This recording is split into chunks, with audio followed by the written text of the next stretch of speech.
On the night when shadows creep, ghostly whispers from the deep, candles flicker, spirits play. Welcome to this Halloween day. Bats are flying through the air, eerie laughter everywhere. Spooky Halloween, a frightful scene. With every scream we chase the dream. Join the dance beneath the moon's gleam. In the shadows we're all a team.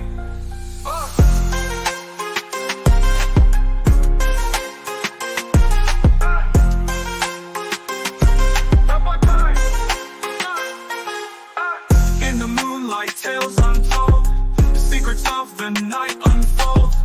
Witches brewing their magic potion, feel the chill of ghostly notion. Echoes of a time long past, spirits dance, shadows cast. Spooky Halloween, a frightful scene with every scream. Welcome, ladies and gentlemen, to the show tonight. We are joined by Lisa Fry, my co-host, and obviously Claire Brody. Welcome back to the show, Claire. Did you like that music? What did you think of that? Was it AI that made that for me? I did. I was getting right down to that. It was great. A bit spooky for me, all that sort of, zombie stuff. I made the trailer on Canva and then asked AI to produce me a song that was scary but to do with Halloween, and it took about 10-15 minutes, and then it gave me it back. It's amazing technology. Isn't it? Yeah, it is. Yeah. Do you know? Well, thank you for having me on anyway. It's great to be back. You're very, very welcome, and I've been really looking forward to this. It's been a long time since you were last on. What was it, about 8 months, 9 months? I know. I don't know where time's gone. I know. Yeah. I didn't meet lovely Lisa before, so this is lovely. Yeah. Well, where are you located, Claire? I'm near London. I'm in Hampshire, but nearer London. So, a lot of my work's London-based in the UK. Gotcha. Yeah. It's fantastic, and thank you so much for coming on tonight. Listen, guys, I've also put Claire's website and your new book that's also out. Could you give us a quick plug for your book so as everybody in the chat can get their Christmas presents in, Oh, bless you, Christopher. Yeah, it's called Heaven Sent. It's all about your eternal soul self, the indestructible part of you that can't die, and the unconditional love that you are. And it outlines all the different types of soul connections that you might experience in your life, all the challenges and the pain that you will go through because of them. But the reason behind it is that all of them are leading you back to your soul self and the divine love that you are, literally. So yeah, heaven sent. You are heaven sent. I love that. That's what we talk about, how some of the people that hurt us the most love us the most. Absolutely. And people are like, oh no, that's not possible. I'm like, are you learning? Well, I think unconditional love is very unpalatable to a lot of people, and we don't love well on this planet. We love in condition, and love is actually freedom, and most people don't want to hear that. Yes. So so we suffer because we expect people to behave a certain way, and then we have what are known as soul connections too, which means we energetically bond, spiritually bond, and of course we can't break those bonds until we have worked through to the unconditional loving stage of freedom. So people just don't understand this. So that from the loss of like angel babies to soulmates, or I had a twin flame connection, which was absolutely a baptism of fire for me, spiritually speaking, because that's all about spiritual ascension. But no matter what kind of soul connection you're in, they are here to return us to ourselves, aren't they? Yeah. Bring us more complete and all that, bring out those lessons in. It's and people they struggle with trying to figure out what's the next step or how to move forward with people that they have a disagreement with, or a lot of people want to cut those people out of their life. I'm like, no, that's a choice you're going to make, but I love you on a soul level. So. People run from love because it's uncomfortable. It taps them into the fears that they have in themselves. So this sounds all very, trite at a surface level, but when you get down to the nub of it, this is the crux of why we're here. I mean, we are the universe experiencing itself. There is nothing else but the universe and consciousness, and we are that. And unless we realize that, we are going to suffer over and over and over more than we need to. Yep. So, and that's obviously as a medium, and I'm sure Lisa can, verify or not. But, I just think that our whole work really is to help people understand their eternal nature. So it starts out with providing evidence-based messages, but it's so much more than that mediumship. So much more. Agreed. Yeah. We get a bit pigeonholed, don't we, sometimes? I think mediums. Yes, because because people come in and they want a certain thing, right? They're like, I want this. And we're like, there's so much more. Yeah. So I don't do that now. I do soul crisis. I do soul healing and spiritual crisis work. And I love that. We've got people coming in, joining. How lovely. I can see that. We've got lots. We've hi, actually got Denise. 16 in the chat. Have right we? now. Oh, welcome everyone. Yes. So yes, I do spiritual crisis work, spirit release, and soul healing and soul readings now. So I do the wider stuff because after 20 years of doing evidence-based mediumship, I was being taken on to the next level. And but now I'm trying to get people to understand that after 20 years of purely evidence-based mediumship, I'm not that channel anymore. We all evolve, don't we? So so it's great to be here just to even get this out there. Absolutely. We've got a lot of people coming in. We've got about 17 people watching. Obviously, we're going through Lisa Fry's page. Please check out Lisa's links too, guys. But it's like that. See, I do tarot readings every single day. Every day for the weekend. I don't know. I think I only did about 25 people today. And I do it free. I do it for free. Live. Wow. And I do it every single day. And after every reading, I always tell remember you're loved. And I think that's a good thing to put across, that a lot of people don't realise that. Saying to somebody that you're loved can make a big change in their life. And that's all we want. We want to know. Ultimately, everyone wants to be seen, don't they? They want to be seen, and they want to be seen at the soul, not just superficially. Yes. So I love that you're doing that. You're a better person than me. I do not work for free. I value I value my life energies that I'm giving away. But I find as well that people value what I'm doing when I put value on it. So what's your energies, Christopher? Well, I've only done maybe 30 readings every day this week for the last 7 days. Well, that's what I mean. It's all right. I'm like the Energizer Bunny. I'm fine. I'm fine. The Energizer Bunny batteries are out. Yeah. I sleep good. I'll give you that. I'll do that. I bet you do. I sleep about 12 hours every night. I mean, I'm fully booked for a year in advance, right? But I'm only doing 2 a day, and then I'm teaching in the evenings, and that's enough. It's with mediumship anyway, it's totally exhausting. You're using obviously spirit energy, aren't you? I mean, as it kangaroo girl, I try to love unconventionally. It's not something I plan to do, but was something I was born with. People do things to me, and I always forgive them and do it again and again. Just doing it. It's like it's karma. I think karma's got a lot to play in life, because if you love people and you try your best with people, it might not happen that then in second that you'll get good luck, but it'll come round when you're least expecting it, and it'll help you. Well, this is it. We magnetize to us that which we are, don't we? So it is about loving self as equally as loving others. Unconditional love is not about being a punch bag.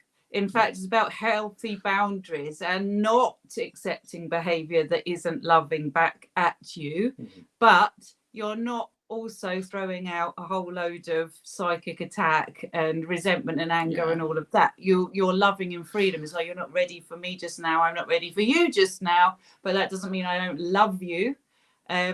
So I understand what she's saying. It's I mean, I don't know, but I often feel like I've got all the love in the world to give, and I can't find the people. And I'm very happily married, and I've got amazing people around me, but I think we remember the unconditional love that we come from, and nothing really Yes. in this world is matching it.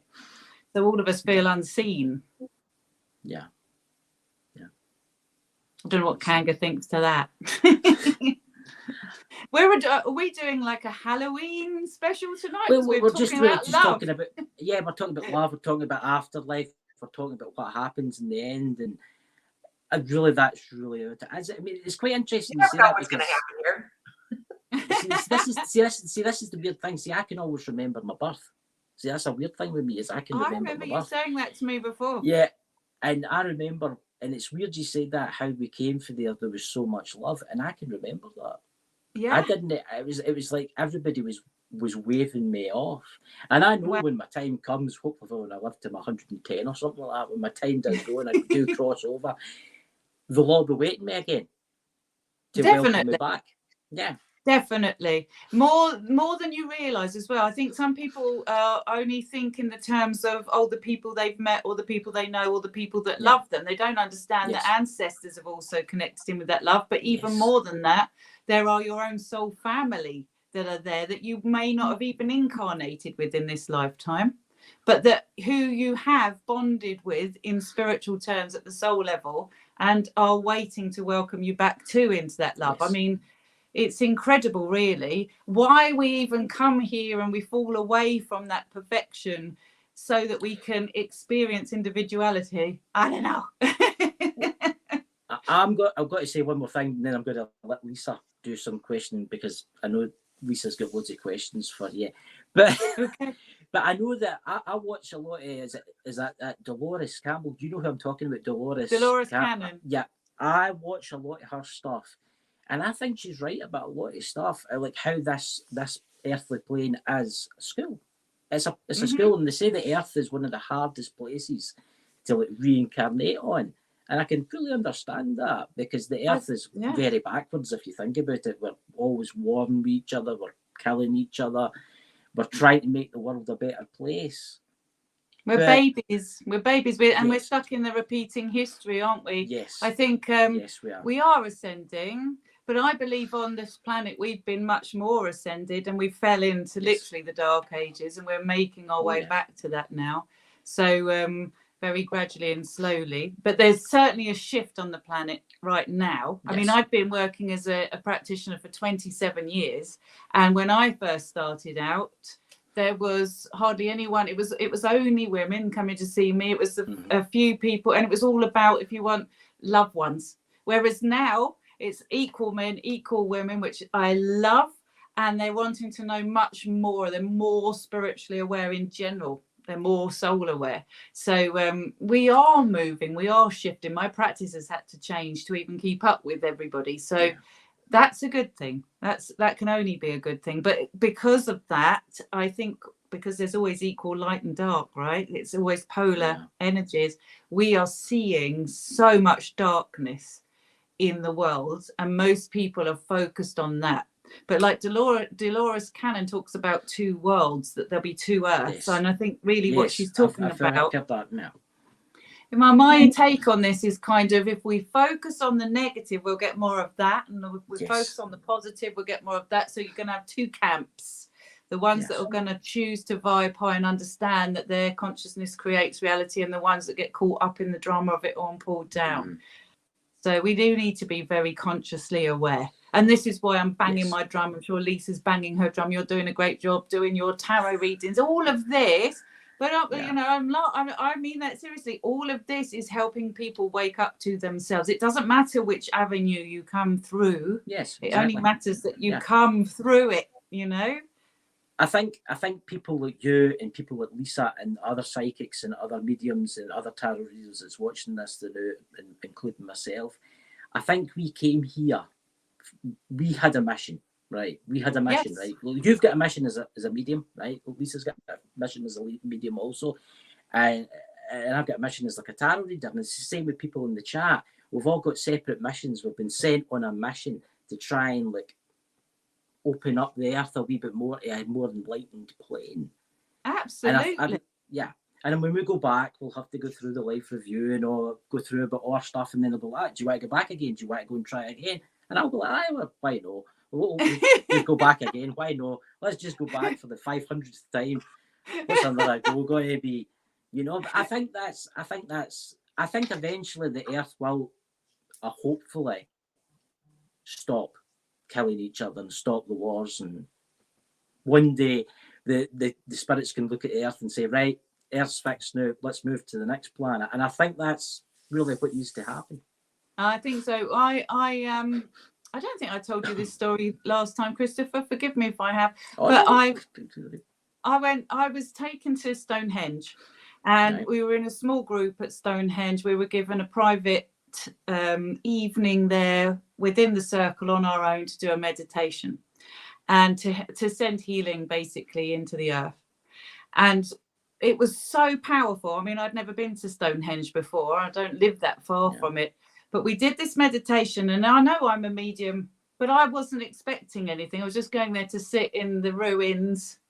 Oh my God, what I saw.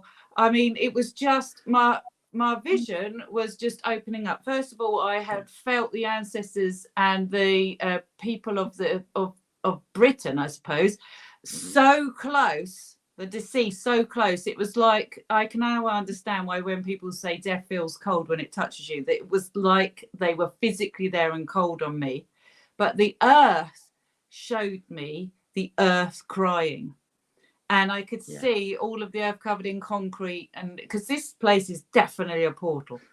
And then I was taken into the future, and I could see dominions, is the only way I can put it, of homes that looked round where humans had grown vegetation over the top of where they were living. They were glass in the front, but everything else was in the ground, and they were much smaller communities. The cities had all gone, and I was aware that Earth healed herself. So this time period we're in completely changes, and I have no idea when that is, because it was so far in ahead that I couldn't even understand really what I was looking at. But it gave me hope to hold the light, because we are going through one of the darkest periods of time, ironically, I think, to be closest to the light. Earth will heal, and humanity seems to go with her. But it's going to require a massive shift. Oh, yeah. Yeah. And I hope it's no like a disaster, but there's been disasters before in this plane. It feels a bit biblical at the moment, doesn't it? Yeah. You know, with what's going on. It does. Everything feels very intense. Everything that seems to happen feels sort of extra large, from our music industries collapsing to natural disasters to, you know, even just that hurricane that just happened was absolutely huge. You know, everything is coming massively at us. But I really believe nothing changes until we are forced into change. That's how we evolve. So we got to get really uncomfortable and sit in that uncomfortableness to evolve. It's serving a purpose. And the dark always leads us back to the light. Always. Exactly. Lisa, would you like to? I'm just sitting here listening. I mean, it's really interesting to listen to. I absolutely agree with, you know, pretty much everything she's saying, because having worked on, you know, both sides, because I do shamanic work, and you know, you see a lot of, you have to have that balance. You have to have the dark and the light to create movement, right? You can't just, and I know that, you know, there's actually kind of a thing going on where everybody's talking about, you can't just have light. You can't just be all the light bringers and everybody's out there, you know, showering love and light and everywhere. And here's me going, that's true. That's true. We've got to be able to experience both those things. So that's why we set ourselves up for that pain, because without it, if you don't experience that, that darker side, how do you know when you're standing in the light? Absolutely. You know? And also you can't appreciate, like you're saying, you can't appreciate how good life is or how wonderful you are, your indestructible nature, until it's put literally to the test. So, and this is the thing, Lisa, I'm sure you're seeing this in your work, because I work shamanically too. So you know, we're like kindred spirits. Yeah, we're good. I work with an energy healer called Giles. He works in removing extractions, and we do spirit release together. I communicate. We work as a team. It's the whole twin soul thing. So, but exactly that. You cannot know yourself as the light without knowing yourself as the complete and utter opposite. And I've always found when people really have a true spiritual awakening, what comes is a dark night of the soul, and everything that is terrible gets brought to the surface, and it's really painful. A spiritual pathway is for the brave. It's not for those that want to just feel safe, you know. Right. No, it's you run across people and they're like, okay, this is what they're gonna do, and they get thrown off course when they start to hit the bumps, and they don't understand that that's what this is. Yeah. What this is. We don't want to go, well, it's a horrible experience, everything is pain, but there's some pain to learn about yourself. You know, you're going to learn about yourself as you go along, and what you thought you knew is not necessarily, you know. So, Yeah. and then I think I see a lot of people fall off the path when they run into the bumps, right? Yeah. Because they're like, oh, this isn't as easy as I thought. I thought I was going to burn a candle and go hum something and be fine. And no, I'm serious, right? And I'm like, yeah, but you have to stay the course, because if you are deflecting, or if you're afraid to step into that, then you're not really learning.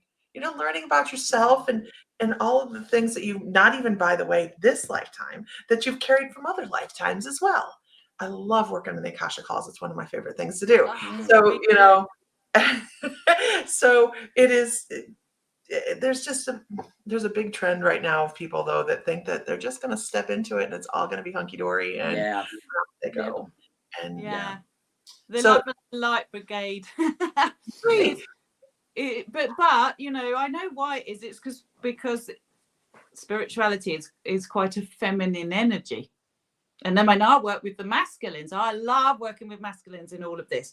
But the spirit, but soul, spirit is a feminine energy. Masculine is the material, right? So I think it draws a lot of people to it that are emotionally intelligent, which is the feminine side of things. So we're wanting a gentle ride. And then we find we're thrown into the absolute opposite of that in order to balance and to literally come into our own power. So yeah, I'm with you 100%. My lights are going off here. I think we're in validation. I don't know if you can see them flashing. But I'm with you. It isn't about an easy ride. It just is not about an easy ride. Unfortunately, I mean, last year, and I speak from experience, last year I nearly crossed home. I was in terrible pain, really, really ill for a long time, proper dark night of the soul. And I walked this path for 27 years, and it was hitting me from all angles. You know, and my guides told me up front what was going to happen, because it was the only way that they could try to do something to let me know it was going to get terrible. And at the same time stood back and let me go through it. And that was a massive learning. It's like they knew they couldn't do it for me. White Feather, my main guide, has always said, I walk with you, not for you.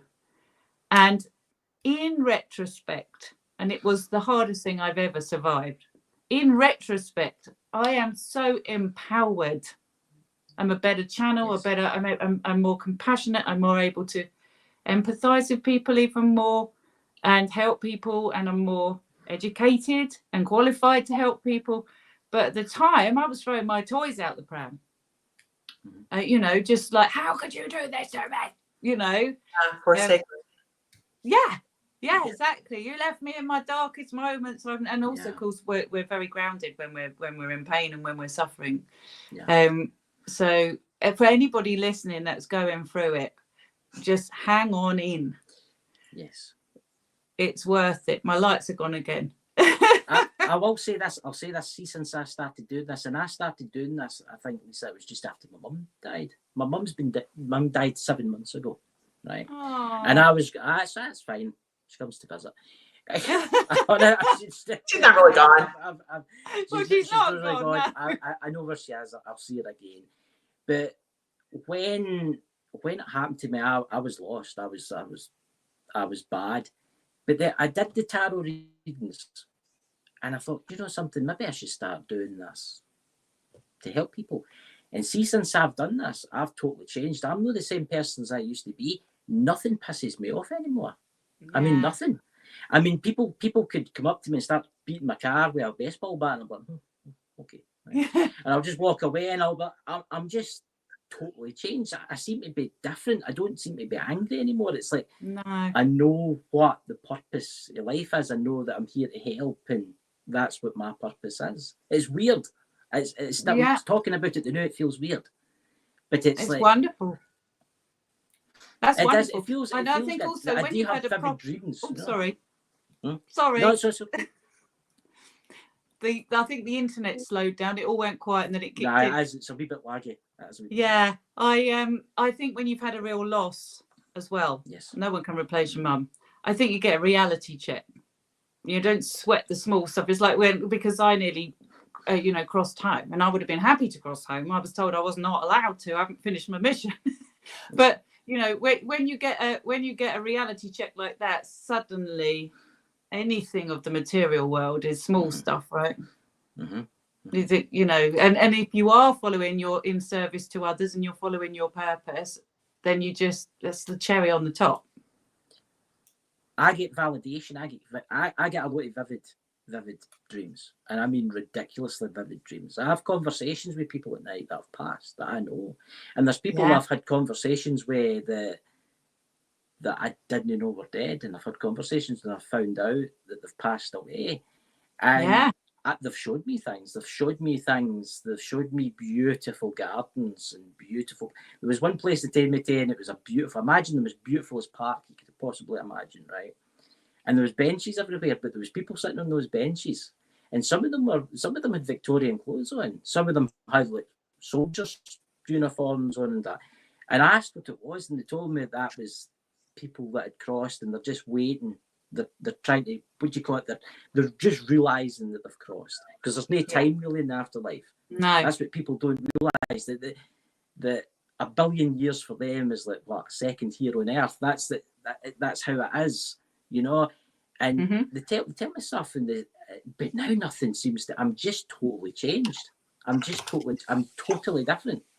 But I do go to the Akasha Records. I've been to the Akasha Records a few times. Well, you saying that, and Lisa saying that earlier, I was like, oh yeah, I love this, because also when I'm doing soul path readings and I'm tuning in, so I can connect with people's loved ones and do the evidence-based stuff, but I'm also bringing in the guides, and I'm going to the Akashics, and they're showing me past lives.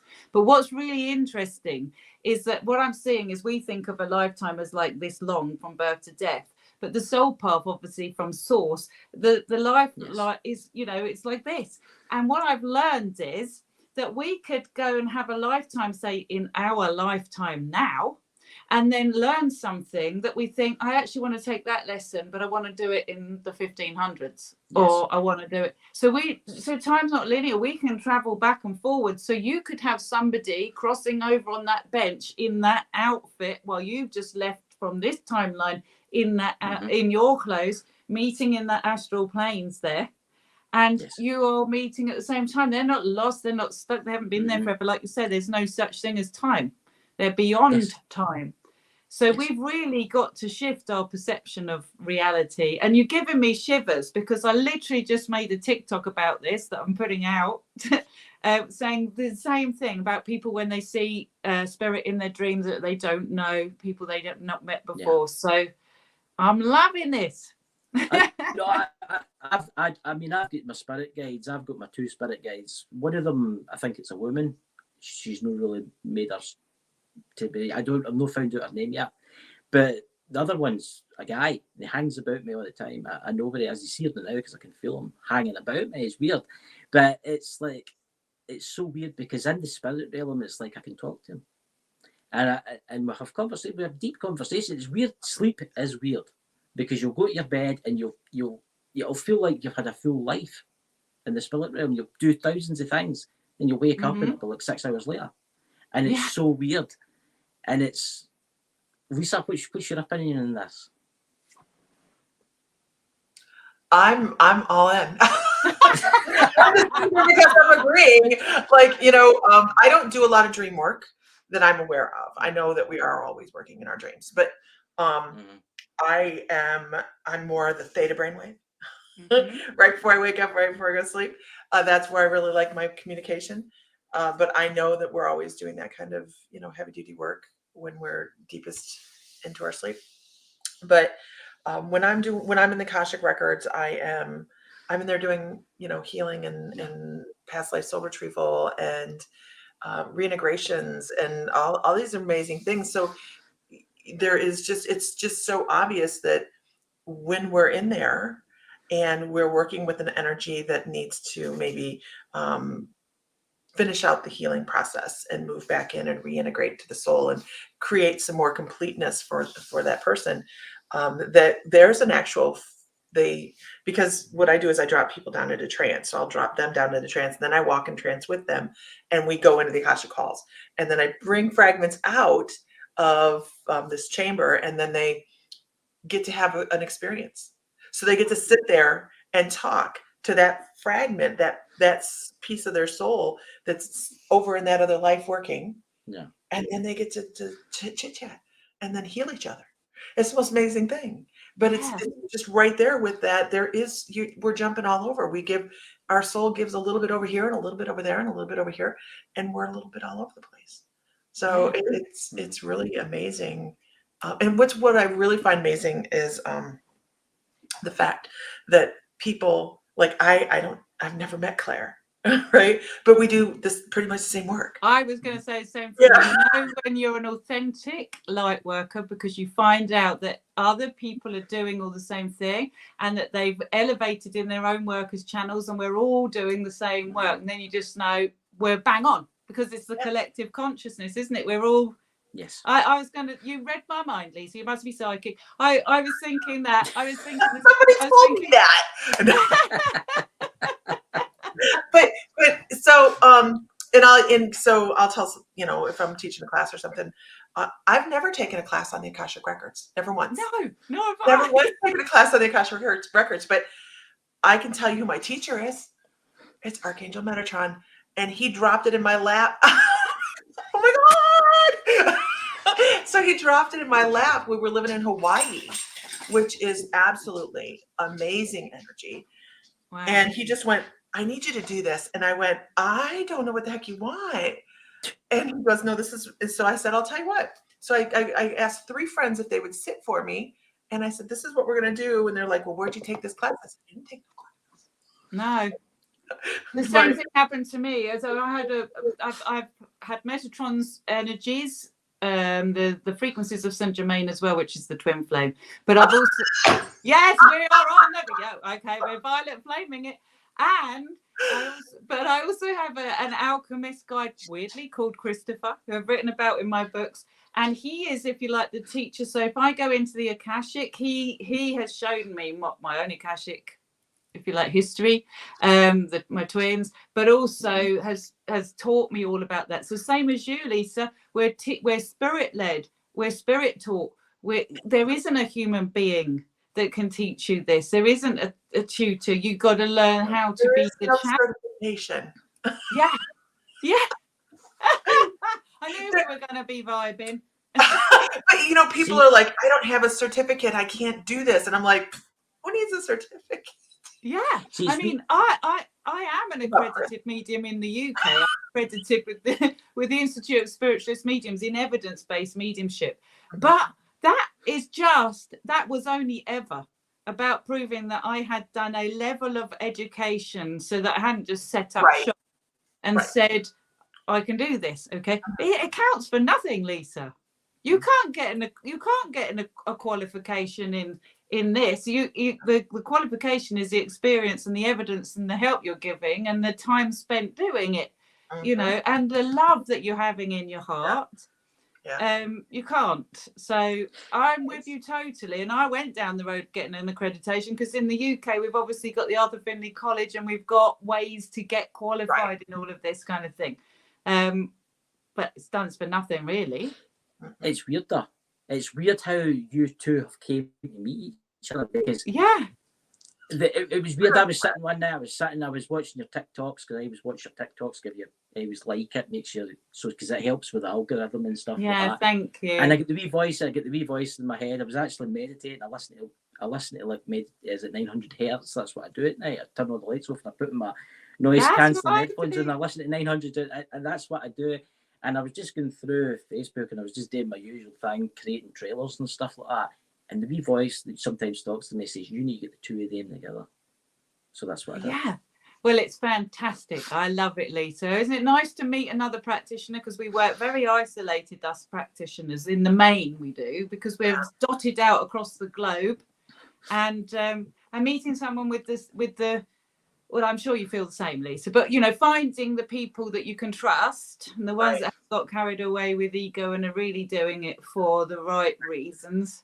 Right. And it's not about money. I mean, you know, I charge. I have no problem with money. There's nothing wrong with that. There's nothing wrong with No, that. well, and also what I've learned is I inherited a program. I was told that spiritual people don't make money and that spiritual people give everything for nothing. And that, you know, if it's a gift from God, you do it for a gift. Yes. And then I realized that was an oppression on all spiritual practitioners, because we have to live in a world where we have to pay. And if we cannot pay our way, we can't do the work, which means we don't get this out there. So I started to realize I need to get rid of that, because that is actually holding true practitioners back who can't actually value or you know, the quality of what they're doing. And how do we go out and be the light in the world full time? So I'm trying to spin people's perceptions, because I still hear this narrative playing out, and it's out of date, but also I think it came about from suppression. What's the best way to suppress that knowledge getting out is to ensure people can't do it. Yeah. We were just talking about that before you came on. We were talking about how much it costs to do what we do. Yeah. And for all the people out there that are watching and commenting, we bless you, love you. Absolutely share to a friend, tag a friend, you know, all that, share to a group. But because that simple thing that somebody else does because they're enjoying what they're watching or they're finding value, you have no idea, you guys, how much cost is involved in this. And this is something that people don't talk about. No.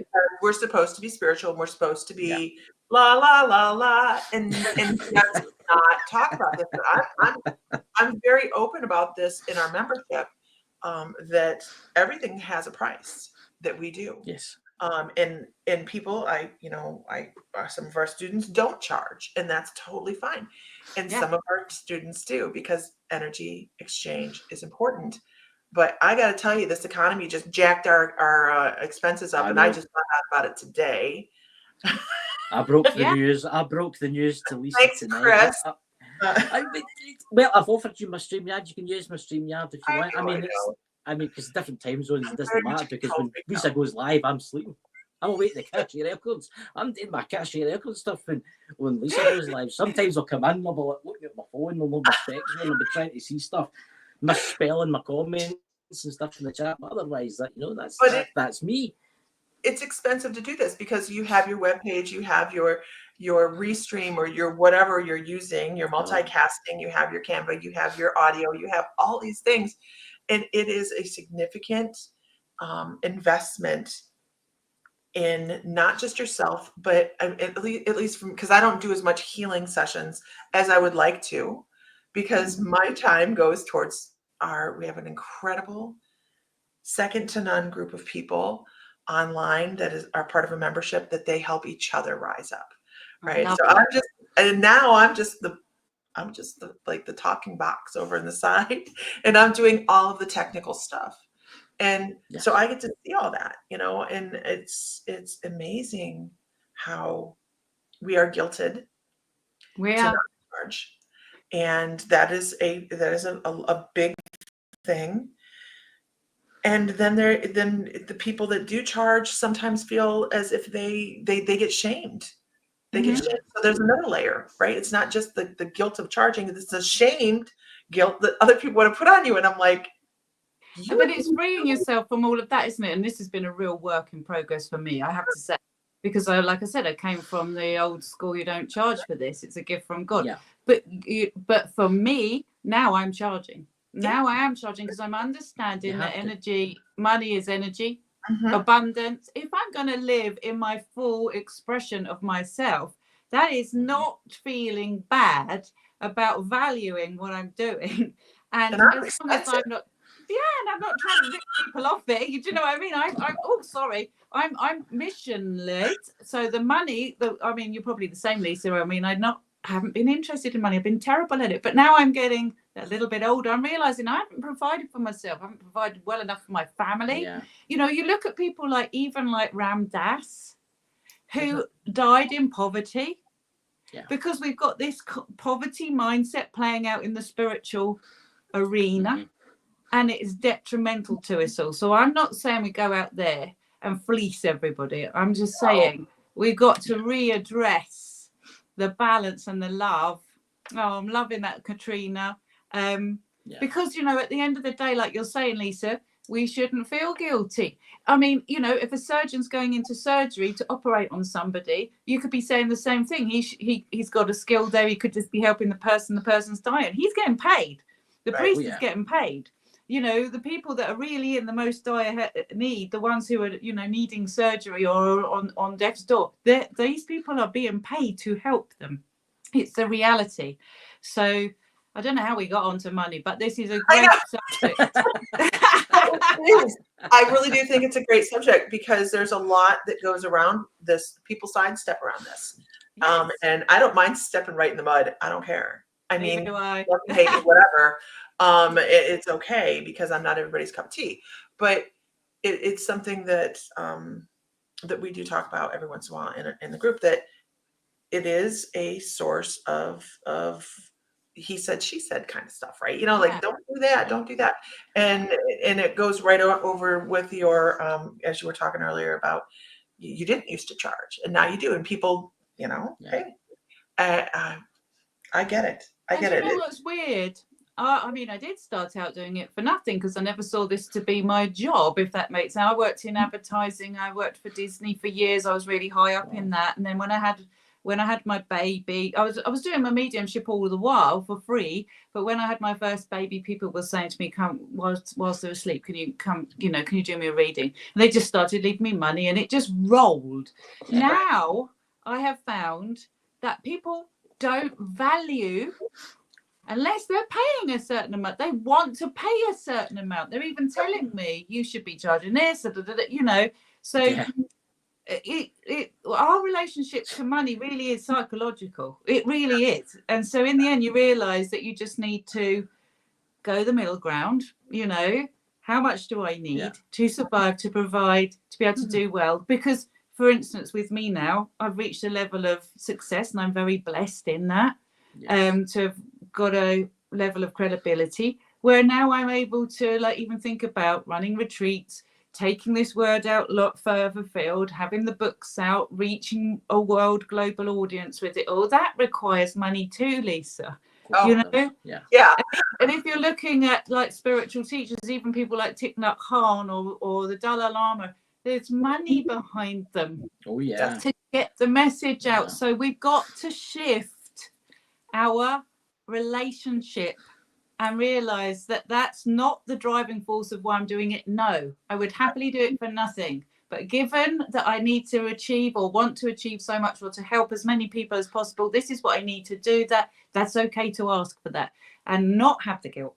I don't carry the guilt. No longer. That I've put that down. What do they call it? Umbuku, when everybody shares everything they have and everybody prospers. Hey, umbuku, let's do that. And then you're going to give it to somebody else, aren't you? It's, you know, it's it pays forward. I mean, I was listening to a money expert, actually. He was saying that payday really isn't you getting paid. It's just where you just share out what you get that and you hand it to someone else. No one's actually got paid. Right. It's distribution day. Exactly, distribution day. So, you know, this is the way we need to look at it. And I think this is part of self-love. You know, I'm talking about unconditional love and the soul and empowerment and all of that. I don't think we value ourselves enough in the spiritual community. Right. Nobody else works in this world for free. Exactly. Why do people think you should? Yeah. So can I move us away from money really quickly? Yes. Okay, let's do that. So, okay, let's talk about Saint Germain. Yes, Saint Germain. Let's get on to the good stuff. So this is really interesting to me, though. First of all, I want to point out I don't have my Metatron necklace on, which is something I normally do when I am doing a podcast or something like that. I have a special Metatron necklace. I've got one hanging behind my iPad. A Megatron. Have you? And so I went to put it on. I had it in my hand. I don't know why this is a thing today, but I had it in my hand, and they went, "No, we don't need that today." And wow. I went, "But I was heartbroken." I'm like, but I didn't end up putting it on, so I don't know why we don't need it today, but it's not here. But Saint Germain also used me in Hawaii at the same time that I was dealing with working with Metatron and learning how to do this new modality. And as a matter of fact, Ellie from Ellie's Guiding Light, who's in the comments, is one of the first people that I did shamanic work with. Hi, Ellie. Calls. And there she is. She's amazing. She's over in Ireland. But so how did you run into working with Metatron and Saint Germain and within the Akashic Calls? I'm so curious. Yeah, well, so I was 4 when I gave my first message from the spirit world. I was 19 when I started training as a medium. And then I was 31 by the time I was doing it full time as a full-time practitioner. And I worked straight as a traditional, really focused, evidence-based medium, very much working alongside the science of everything and really trying to bring that frequency in, helping people to understand there's an afterlife. Okay. And I was just focused very much on that. And then I had a client come into this room here and he sat down in front of me. He'd lost his nephew, unfortunately. And he looked at me and I looked at him and bang, started the twin flame crazy. Kundalini awakening in me. So I had an activation, was reaching agape bliss. I saw the Metatron cube form in front of me. And over a few, as the twin flame connection unfolded, because obviously there's a whole story behind all that, but I'm just fast forwarding here.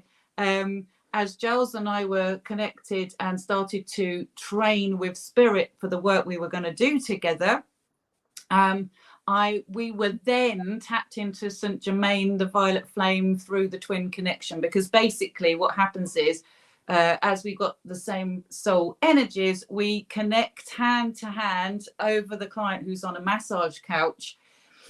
As we connect these energies, the violet flame, Saint Germain, all of that is channeled in. And then as Giles is healing, doing the extractions, doing the spirit release and all of that, energetically, I'm channeling in from the guides, from the ascended masters and, the light beings, the crystalline realms, from wherever, what needs to be happening around this soul that we're with for their help. So a bit like what you're doing, Lisa, helping with any soul retrieval or helping to integrate this lifetime with other lifetimes, help this person make sense of their soul path and all of that. So we are very much, you and I, working in the same frequency. And also, I'm sure you've probably got Yeshua, but so I call him Yeshua, not Jesus, because that comes with a whole load of religious connotations. But Yeshua, Master Healer, Magdalene energies, all of this coming in with the Metatron and the crystalline consciousness, because that's trying to embody and integrate onto our planet right now. So these energies are working through us as channels. And I could never, do you know what? That is now 7 years of me owning this truth. I could never have even said that. I didn't even believe in angels. I was like, wings. Okay, we are twinsies. Well, it's like, what does a being need wings for if it's an energetic? But I just couldn't. I couldn't go there. And then my first 2 experiences with angels was once I was sitting running a circle in a spiritualist church, and I saw somebody come to me who said, "I'm St. Michael." My head went back. A whole load of yuck was pulled out of my mouth that I didn't realize I had been carrying. I received a healing. I'm like, who the hell is St. Michael? In our country, we've got a shop called Marks and Spencer's. Everyone thought that was it. And so that was like the first angel encounter. And the second was God, there's so much to share. I was on a talking board. I was on a Ouija board for the first time. And I was Yeah. 20 years into my mediumship development. So I did not take this lightly, but I was told I was going to be writing books for the spirit world. I'd come to channel these books. And this was the manner in which a lot of the information started to come in. And the first day I connected, I was told I had Uriel on the board. And I didn't know who Uriel was. So after that, Lisa, I started to think, there might be such a thing as angels. And then, of course, I met Giles, and then this huge Metatron cube, which I didn't even know what that was. I didn't either. I had no idea. I drew it, and I'm like, what is this? What is this? And I had to go Google it. Yeah, me too. Because I'd never done the whole Doreen Virtue thing. I'd never done the angels and all of that kind of thing. Not that there's anything wrong with that. I'd just never been drawn to that path. I've been much more like down the shamanic route, the earthy, gritty, let me do the dark stuff kind of, let me help people. Yeah.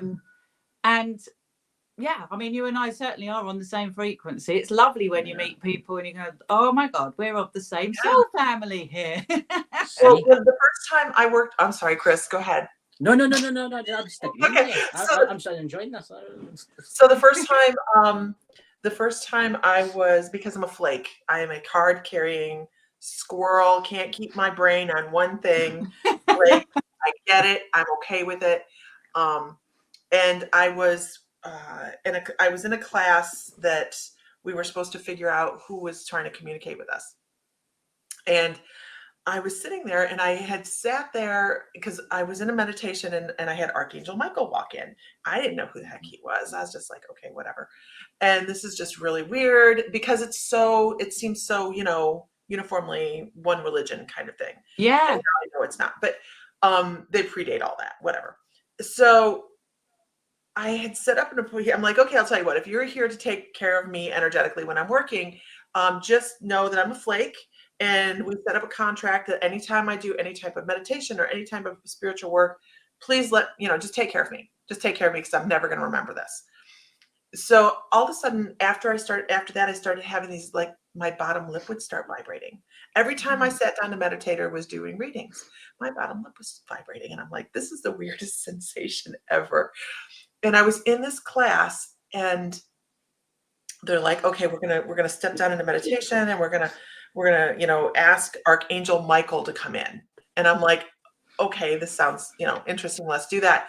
And as soon as he did that, as soon as I stepped into that, Archangel Michael just rubbed his finger, like just brought that vibration onto my lip. And I was like, holy cow, I didn't realize how much that angel was around until that moment.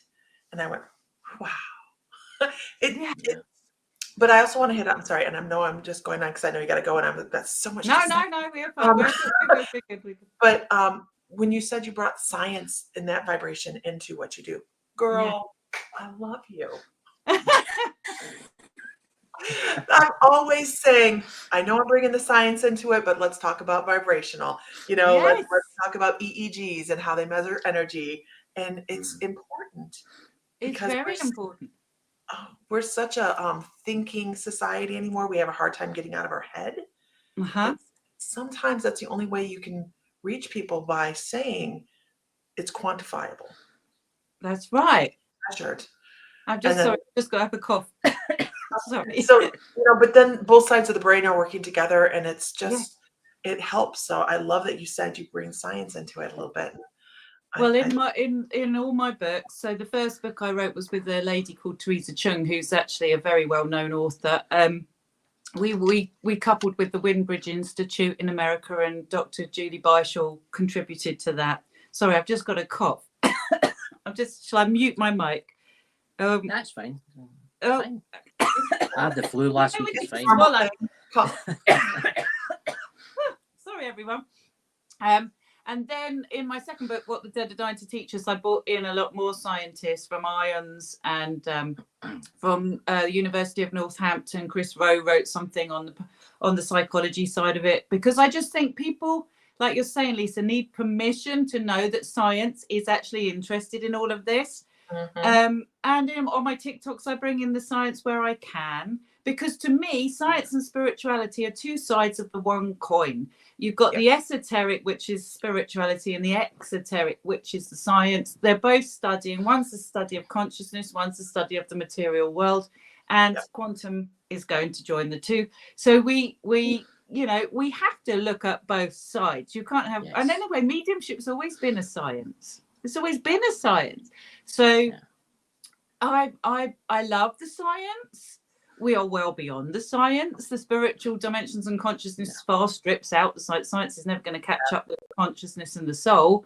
But we can, like you're saying, Lisa, accept and integrate with our soul self a whole lot better when the mind will quieten down and accept a little. Oh, okay, authority, because we're wired that way as humans. Authority is telling us, that.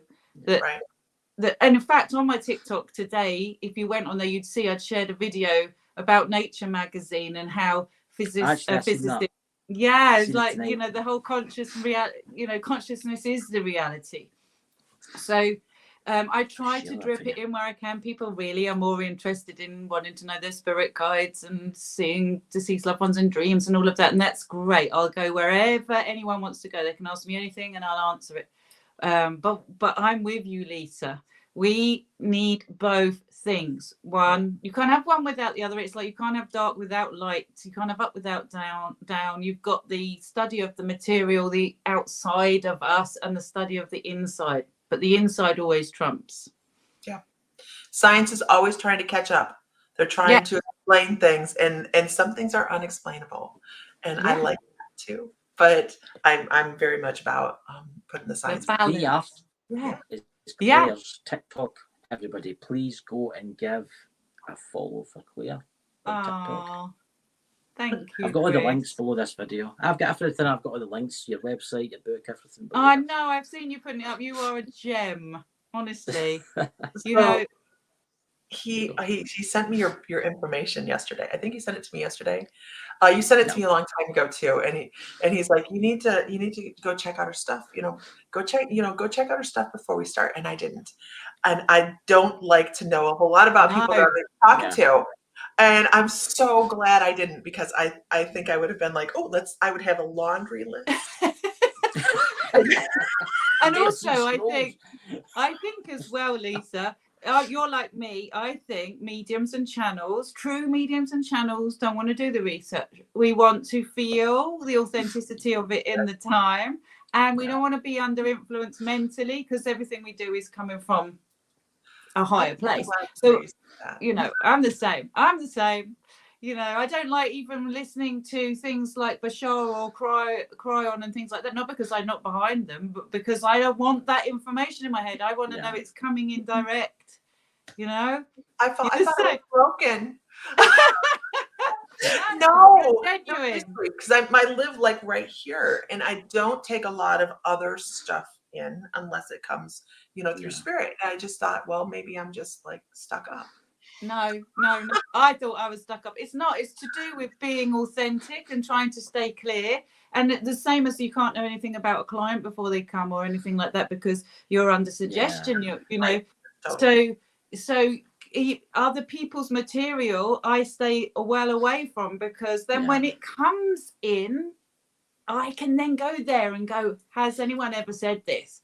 Like you're saying, Lisa, you discover that the channelers are all bringing in the same knowledge, and that feels fantastic then when I'm getting it, Yeah. See, that's interesting you say that, because when I do the free readings every single day, I ask people, don't tell me in the chat, don't tell me your life story, and don't tell me. I'll ask them yes or no if they're in a relationship or no, if the lover's card or something comes out.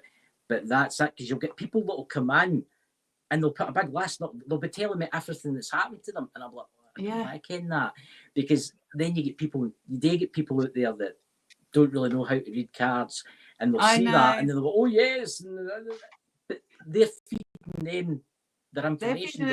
And actually, the true channels don't want any information, because we're trying to go to source, right? And if you're going into collective consciousness, higher self, whoever you're tapping into, you want to be there. You want to be a clear channel, not under suggestion or influence. And I mean, this was the good thing about all the training I had, right? I mean, I had such a solid training.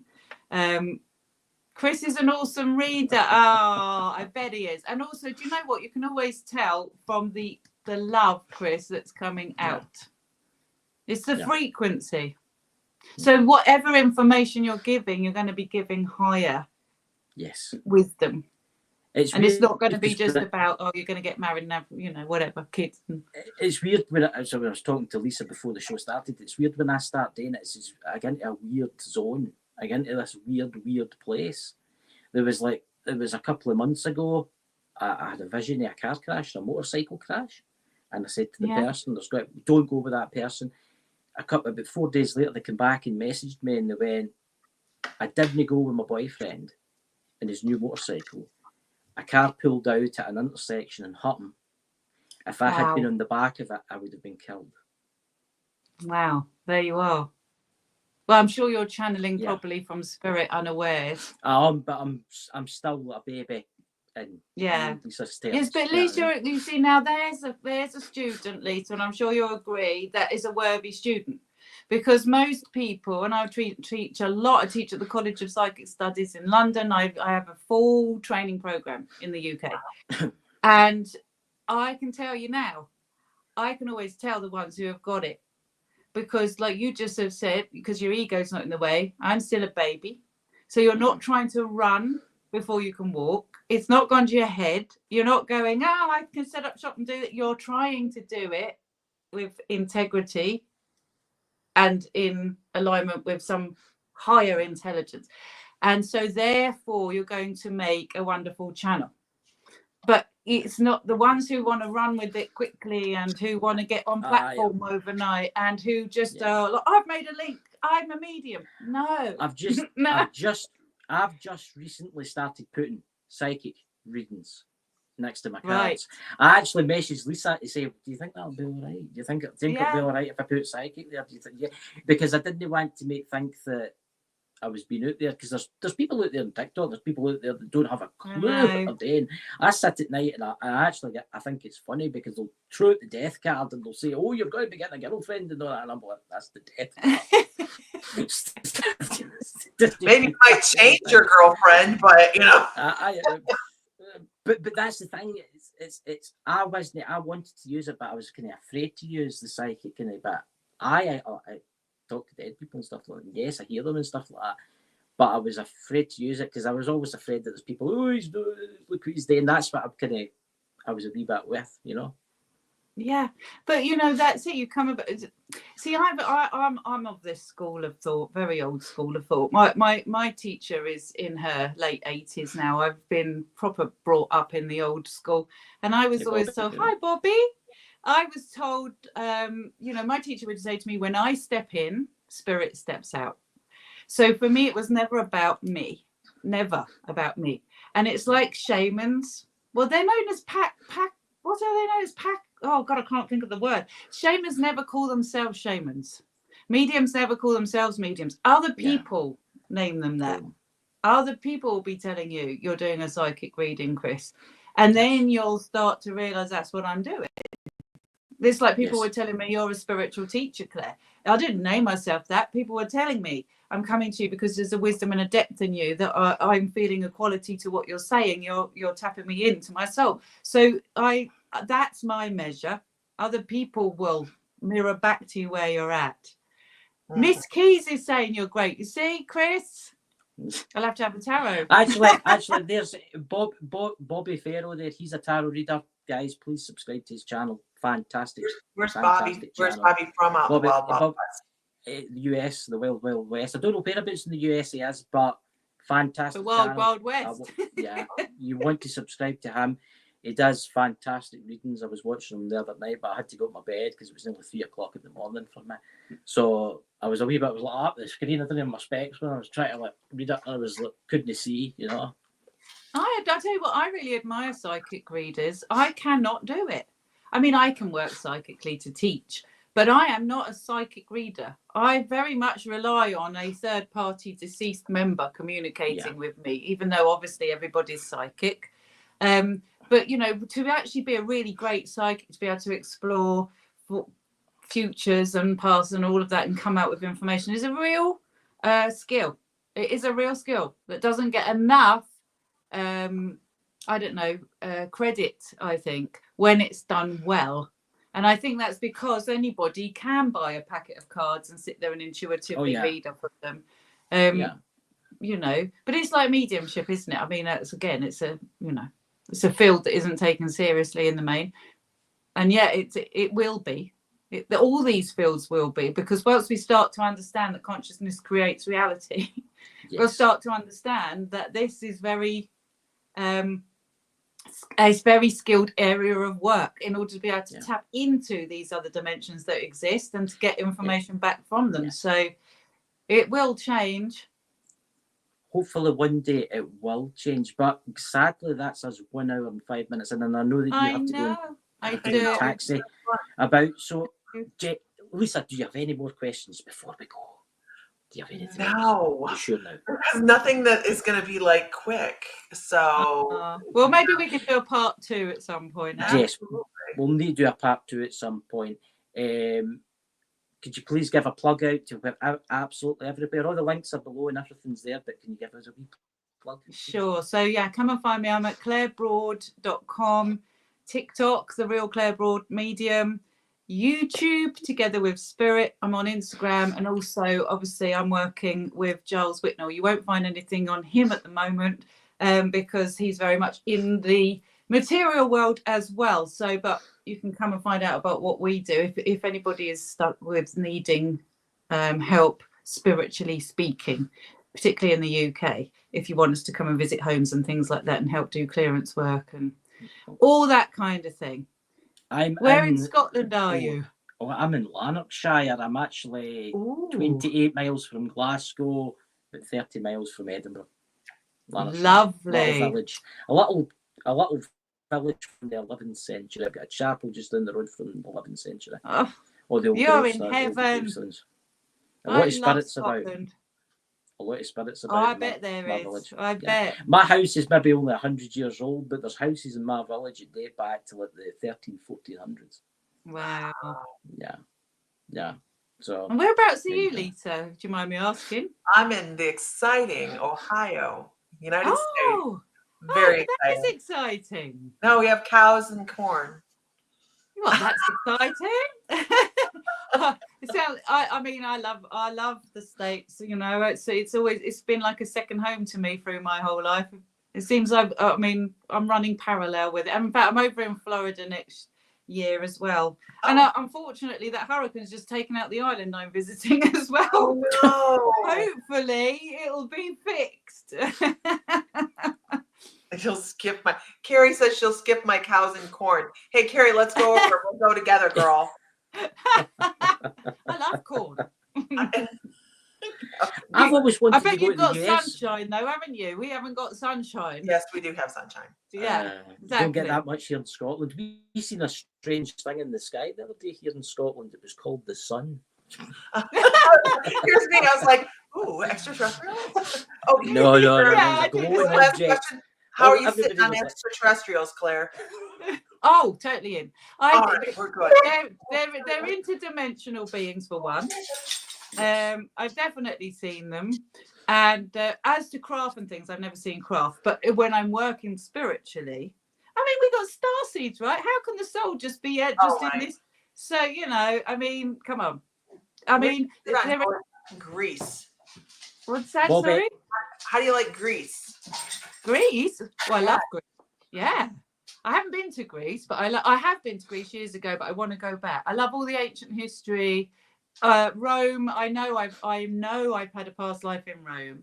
So I'm very drawn to all that kind of thing. I've had, but also Samaria, all the ancient history. We're old souls, Lisa, eh? Yeah, and I'm wondering. I have thoughts. So okay. Thoughts. Well, we can talk. We can talk after the live. But listen, Bobby in the chat. I will send you Lisa Fry's contact details, Bobby Farrow in the chat. I will send that after for you. I think he wants you for his show. So, and maybe I'll send you Claire's too contact details. So there you go. Yeah, come find me. So, that'd be great. Thank you for having me on. Bless you both. You're very welcome, and thank you so much for coming on. And listen, guys, I will see you all tomorrow night. Have a fantastic night, everyone. We'll talk behind the scenes, but everybody, be safe and see you all tomorrow. Bye, guys.